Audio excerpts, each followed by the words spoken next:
So friends, how are you? Welcome to my YouTube channel Masterclass with Tapas. This is a place for new age management skills and lifestyle tips for budding managers like you all. So how are you people doing these days? These days I am not really getting enough good night's sleep, and I have learned that most of us also facing the same problem due to multiple reasons like office work at fatigue. So today I will be talk about the phenomena called insomnia. If you have been struggling for hours to fall asleep, morning draws nearer and your anxiety about the next day intensifies yet again. If this sound familiar, you are not alone.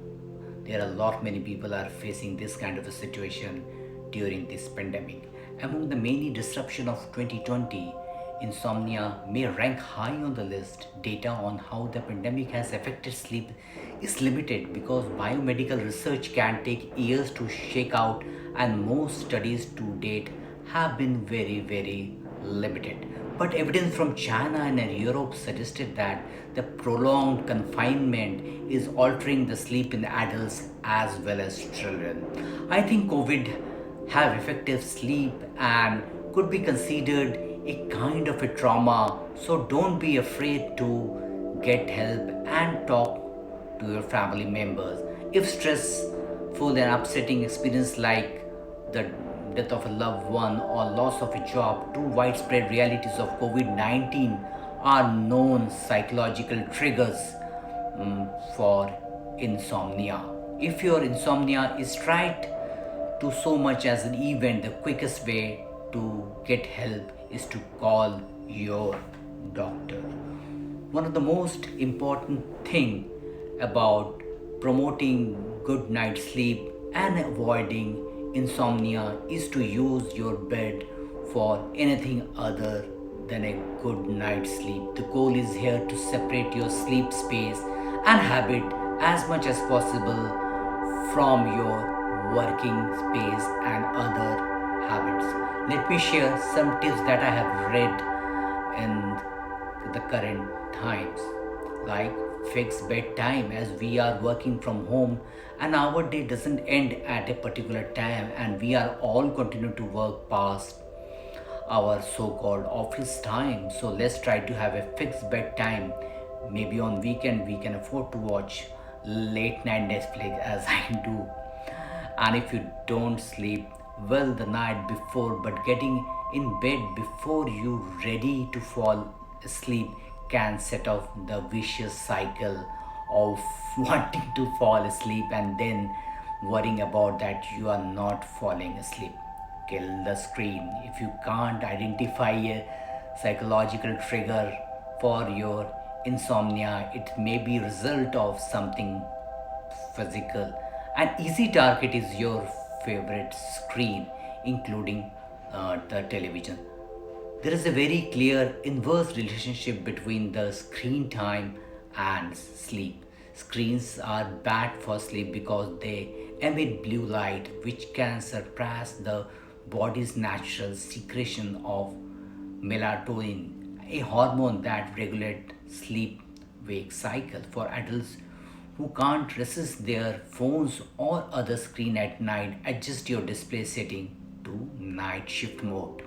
Experts also recommend exposing yourself to as much as daylight as you can during the day and dimming the lights in your home in the evening as a part of healthy sleep hygiene.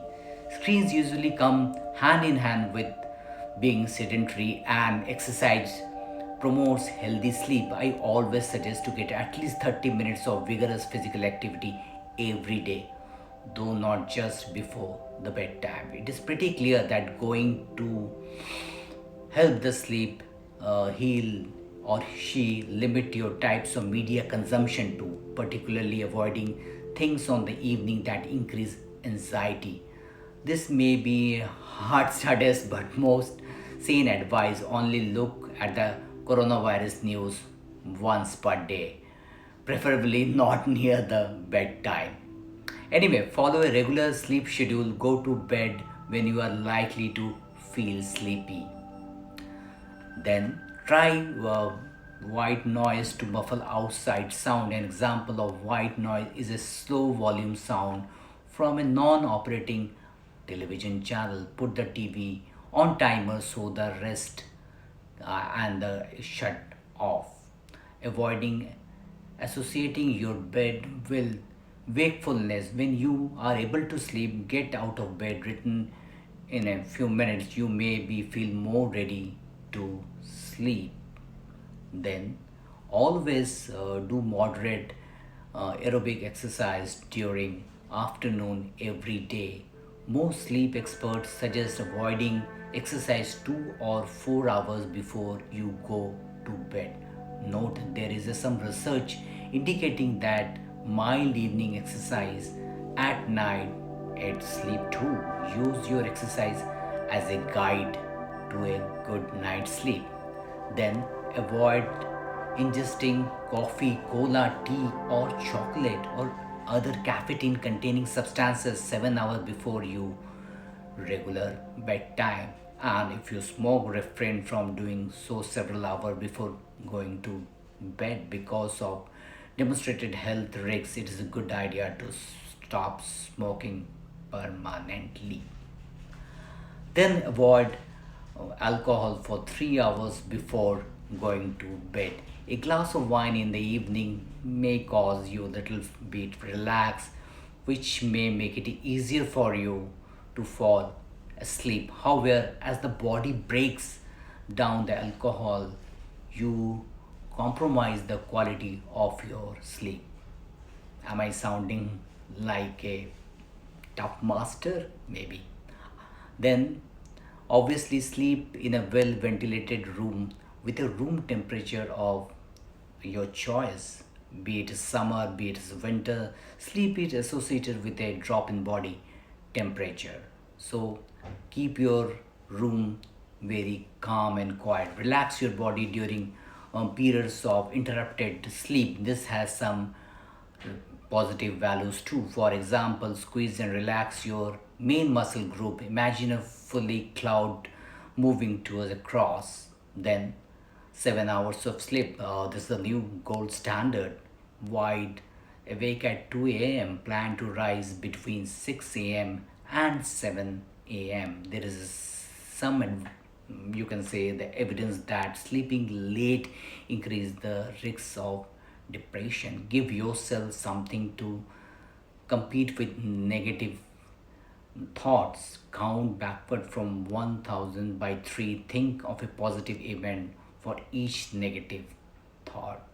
Then sleep problems may co-occur with anxiety. Anxiety is a state of mind apprehension. Isolate those negative thoughts, question them by asking and answering rational questions where you are assisted controller over the course of this thought, and this control can help diminish those negative thought. If you have trouble sleeping because your anxiety reflected on the trials and tribulations of the previous day, adopt a coping perspective whenever feasible and reasonable. Resolve daily conflict as they arise.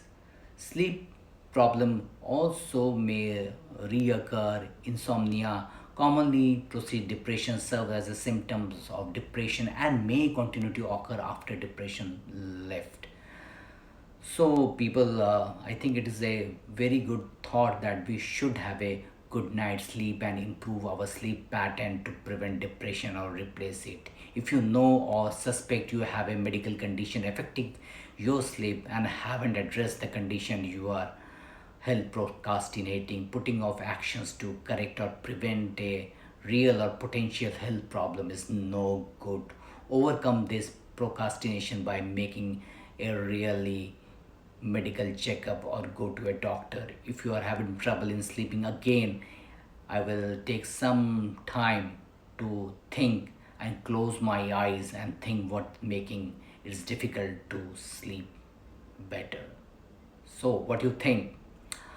So, people, if you like my thought, give my channel a huge thumbs up, share it, comment it, and subscribe it. And till we meet next, bye for now and sleep well. Thank you.